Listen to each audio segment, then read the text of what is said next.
ಹೇಳ್ತಾ ಇದ್ನಲ್ಲ, ನಮ್ಗೆ ಯಾರಾದ್ರು ನೋಡಿದಾಗ ನಮ್ಗೆ ಅನ್ಸಿದ್ರೆ ಆಗ್ತೀನಿ ಅಂತ. ಅವ್ರು ನೋಡಿದಾಗ ಅನಿಸ್ತು. ಅಂದರೆ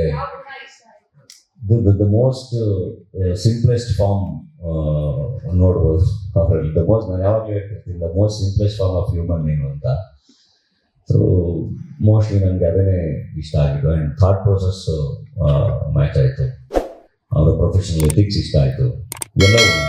ಆ್ಯಂಡ್ ಮಾತಾಡ್ತಾ ಇಲ್ಲ ಜೊತೆಗಿರಬೇಕು ಅಂತ ಅನ್ನಿಸ್ತು. ಇನ್ನೊಂದು ಅದನ್ನು ಹೆಂಗೆ ಎಕ್ಸ್ಪ್ಲೈನ್ ಮಾಡಬೇಕು ಗೊತ್ತಾಗಲ್ಲ. ಚೆನ್ನಾಗಿರುತ್ತೆ ಬದುಕು ಜೊತೆಗಿದ್ರೆ ಅಂತ ಅನ್ನಿಸ್ತು. She's A good friend. ಯಾವುದನ್ನು ನಾನೇನು ಎಕ್ಸ್ಪ್ಲೈನ್ ಮಾಡೋ ಅವಶ್ಯಕತೆ ಇರಲ್ಲ, ಎಲ್ಲದೂ ತುಂಬ ಚೆನ್ನಾಗಿ ಅವ್ರಿಗೆ ಅರ್ಥ ಆಗುತ್ತೆ. ನಿಮ್ಮ ಪ್ರಶ್ನೆ 1 ವರ್ಷ ಸರ್, ಅಷ್ಟೇ 1 ವರ್ಷ.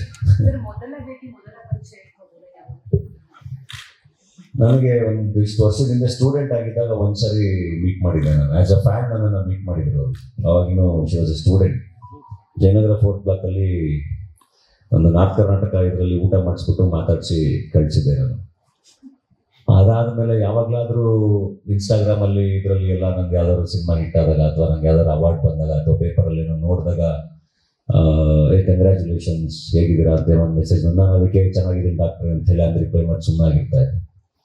ಸೊ ಈ 1 ವರ್ಷದಿಂದ ಭೇಟಿ ಮಾಡಿದ್ಮೇಲೆ, ಅಂದರೆ ಒಂದ್ಸರಿ ಮೀಟ್ ಮಾಡೋಣ ಮತ್ತೆ ಅಂತ ಅನಿಸ್ತು, ಮೀಟ್ ಮಾಡಿದೆ.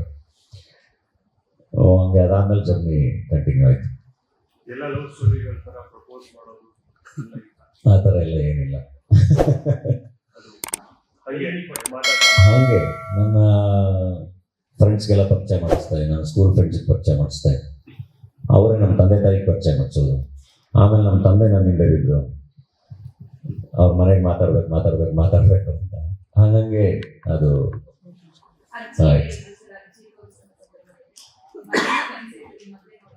ಖುಷಿಯಾಗಿದ್ರು ಅವ್ರನ್ನ ನಾನು ಭೇಟಿ ಮಾಡಿಸಿದೆ, ಅದೊಂದು ಸಮಾಧಾನ ನನಗೆ. ಇವಾಗ ಅವರಿಲ್ಲ, ಅವ್ರನ್ನ ಭೇಟಿ ಮಾಡಿಸಿದ್ದೊಂದು ಭಾಳ ಸಮಾಧಾನ. She was very happy.